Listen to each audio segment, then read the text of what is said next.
Kena lõunapoolikut Pärnu Kutsehariduskeskus. Mina olen Mari-Li Tori õpilasesindusest ja täna ma olen siin koos Miia Tubaga. Ja küsime siis sinult mõned küsimused, siukesed, mida oleneb sinu eriala, sinu hobid ja nii edasi. Oled valmis? Ja. Räägis natuke endast, mis su nimi on, kui vana sa oled? Ma olen Miia Tuba ja ma olen 19-aastane. Kuidas sa sattusid meile siia Pärnu Kutsehariduskeskusesse?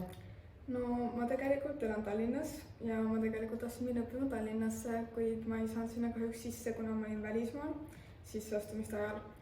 Ja siis mina tegelikult olen valmis vaba aasta võtma, ongi tegelema oma trennide, hobidega. Aga mu MC on sellega nõus ja põhimõtteliselt füüsiliselt vedas mu siia vestlusele kohale. Ja nüüd ma olen väga tänulik, et ta tegi, sest tegelikult täitsa vahva, täitsa naudin. Väga tore.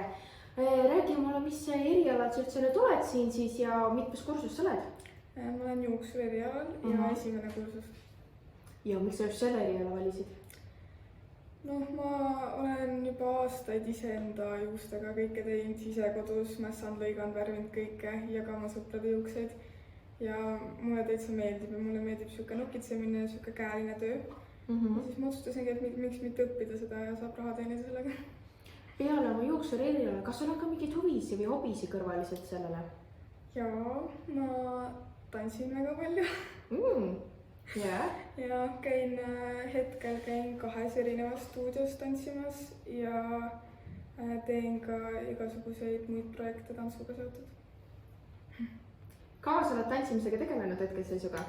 No esimest korda tantsima ma hakkasin 3-aastaselt. Ehk siis mingi kohe saab 17 aastat. Päris pikalt ikka? Päris pikalt tõesti. Et jah, siuke keha hakkab olema vaikselt juba, et võib-olla varsti peaks natuke tõdemat võtma. Selge, aga kuidas sul näiteks tantsimise vastu huvi üldse tekkis? Mis sa nagu pani sind seda keha liigutama? No mu ema on professionaalne tantsija ja ma kasvasin üles Rahvusooper Estonia lavatagustes. Ja ma nägin seda tantsumaailma kohe nagu väga-väga lähedalt ja eks sealt ikka see huvi tuli. Ja siis vanemad ka arvasid, et minust võiks ka saada tantsija ja kohe toppisid siis noores peale tantsu mind. Ja nii see jäi. Sa enne nimetasid 2 erinevat tantsustuudiot, kus sa oled juba õppinud. Kas oskad välja tuua näiteks need kõik tantsustuudiot, kus sa oled õppinud enda tantsu, milliseid tantse? No hetkel ma käin Danceatis ja Ian Dance Company's. Danceatis mul lähebki 10. aasta. Siis ma ei mäleta, mis stuudiotes ma käisin, kui ma olin väga noor. Ma olen käinud ka tantsukoolis. Ma olen käinud päris reaalses balletikoolis aastakese, aga sellega ma andsin olla. Siis ma olen käinud ka akrobaatikakoolis. Ja neid on kindlasti veel, aga hetkel need on kas mis mul pähe tulid, et kõiki ma päris ei mäleta ja kõiki ma päris kindlalt ei tea, aga siis ma olin päris pisike. Mis sind selle huviala juures kõige rohkem köidab? Mis sind paneb seda kõige rohkem tegema? Minu jaoks on see tantsu nagu natuke eneseväljendus. Sa saad väga hästi ennast välja elada läbi tantsu. Ja üleüldse, ma ei tea, see on siuke vabastav kõik.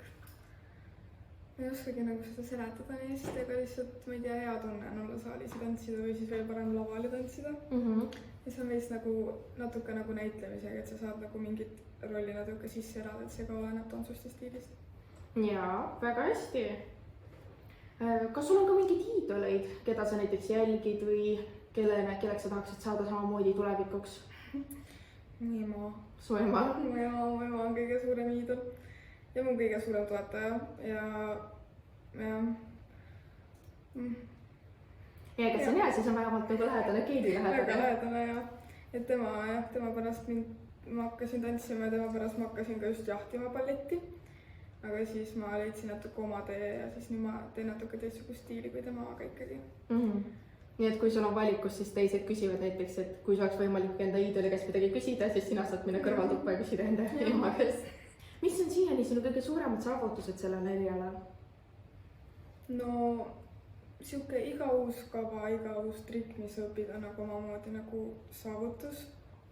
Aga kui me mõtleme nüüd niimoodi nagu saavutused, siis eelmine aasta Ian Dance Company'ga siis võitsime kuldse karika Grand Prixi, mis on Eesti-siseselt kõige suurem auhind, mis sa siis Eesti sees võita saad. Et see oli päris vahva. See on väga lahe. Ja see oli tõesti siuke, see natuke šokeeriv. Oli väga pinges tol hetkel? Laval küll, jah. Või nagu, me ei oodanud seda. Või no mina ei oodanud seda isiklikult, ma ei tea, kuidas teised tundsid, aga see tuli siuke natukene šokina. Kas sul on ka mingeid teisi võistlusi või kohti, mida sa oled näiteks, kas sa oled võitnud veel midagi tantsimisega? No kunagi, kui ma noorem olin, siis ma tegin soolosid ja duosid ka veel ja siis nendega ikka paar korda jõudsin poodiumile ja noh, rühmadega oleme ka päris palju saanud poodiumile, et meil on natuke liiga palju juba, et kokku lugeda niimoodi. Et saavutus ikka on siukeseid? Jaa, et niimoodi ikka diplomeid ja medaleid ikka kodus leidub. Mis on sinu tulevikuplaanid sellega, kas sa tahad seda näiteks tulevikus veel edestada ja arendada seda veel rohkem? No mingil määral kindlasti, aga no mitte samal viisil nagu praegu, et väga kaua niimoodi võistlevalt ei saa seda teha. Keha ütleb ka üles, aga kindlasti äkki tulevikus siis ka äkki ise hakata treeneriks või kas või lihtsalt üksi oma taastantsin, aga tantsimist ma nagu niimoodi maha ei jäta. See on väga tore. Kas sa ka näeksid ennast tegemas seda kuskil 30-40 aasta pärast? Mitte niimoodi võistleval maal, mitte niimoodi, kuidas ma käin praegu. Aga noh, samamoodi, et mingil moel ikka. Suudaksid sa kuidagi moodi ka selle näiteks tantsimise juuksuri eriala näiteks kokku panna? Noh, eks juba praegugi, kui mu treener sõidab, et ma olen juuksur, siis mina teen kõigile soenguid ja enne võistlusi. Et muidugi saab. Ikka juuksureid on vaja ka võistlustel. Kui sul oleks võimalus ennast iseloomustada, mis teil oleks need 3 sõna, kuidas sa iseloomustaksid ise ennast? Siuke aktiivne, rahulik ja südamlik. Väga hästi. Siukesed rahulikud, omamoodi, võtad asja oma ajana. Saame sammu järele. Jah. Ja viimaseks ma küsiksin sinult, et mis on sinu elu moto? Mida sa järgid? Ongi üks päev korraga. Üks päev korraga? Ei arveeri ette, ei mõtle ette. Väga hästi. See oli siis Miia meiega siin Pärnumaa Kutsehariduse Keskuses. Kui teil peaks endal olema keegi, keda te soovitaksite või tahaksite ise tulla õpilasesindusse intervjuule, saandke meile kindlasti sellest teada. Pluss meil on ka vabu kohti veel õpilasesinduses, nii et tulge kindlasti ligi. Kenalt jätku!